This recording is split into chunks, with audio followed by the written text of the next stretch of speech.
Assalamualaikum warahmatullahi wabarakatuh. Perkenalkan, nama saya Nova Noviana dari kelas 12 IPS 3. Di sini saya akan menyampaikan mengenai tajuk rencana tentang perketat progres di destinasi wisata. Masyarakat sepertinya tak sabar untuk menyerbu destinasi wisata di daerah istimewa Yogyakarta. Padahal saat ini baru 7 destinasi wisata di daerah istimewa Yogyakarta yang diizinkan buka oleh Kemenparekraf. Yogyakarta pun diserbu bus-bus wisata dari luar daerah istimewa Yogyakarta.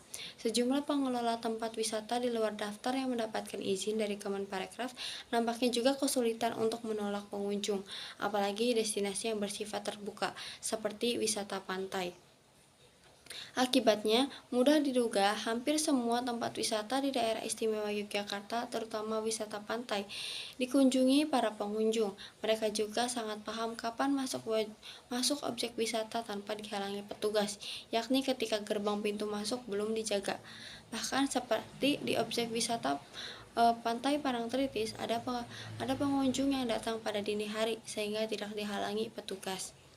Bila kita amati kondisi jalanan di Yogyakarta juga nampak sudah normal, bahkan di beberapa titik mulai muncul kemacetan, apalagi di traffic light. Dari sisi ekonomi, tentu perkembangan yang mengembirakan, karena para pedagang lebih leluasa berjualan, tak seperti ketika diterapkan PPKM level 4. Sayangnya, seiring dengan menurunnya jumlah kasus COVID-19 di daerah istimewa Yogyakarta, ketaatan warga menerapkan prokes mulai mengendur. Saat ini, sangat mudah kita jumpai warga yang tak lagi mengenakan masker atau mengenakan masker namun tidak benar, hanya sekedar melekat tanpa menutup hidung dan mulut. Inilah yang berulang kali diingatkan Satgas COVID-19, yakni agar warga tetap disiplin prokes karena kondisinya belum benar-benar normal. Khusus di daerah istimewa Yogyakarta, vaksinasi terus digencarkan, namun belum mencapai herd immunity atau kekebalan komunal, walau persentase orang yang divaksin hampir mencapai 80%.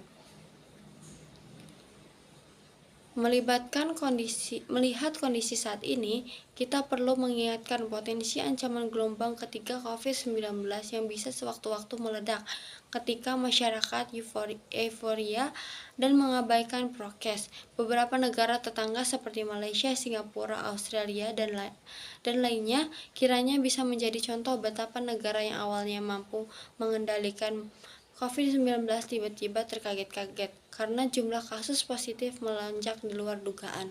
Ini akibat pelonggaran mobilitas masyarakat yang kebablasan. Kita tentu tak ingin seperti negara lain yang kewalahan mengatasi pandemi COVID-19.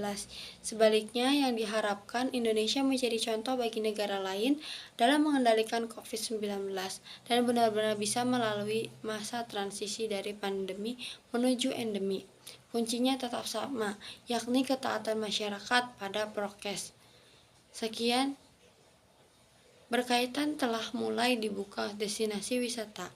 Meski terbatas, kita sangat mengharapkan pengelola objek wisata bertindak tegas.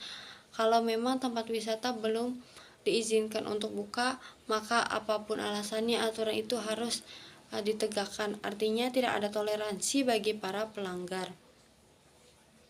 Kita tidak boleh lagi kecolongan.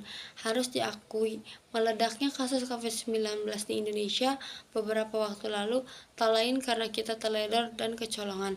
Prinsipnya kita tak boleh mengulangi kesalahan yang sama. Sekian dari saya. Wassalamualaikum warahmatullahi wabarakatuh.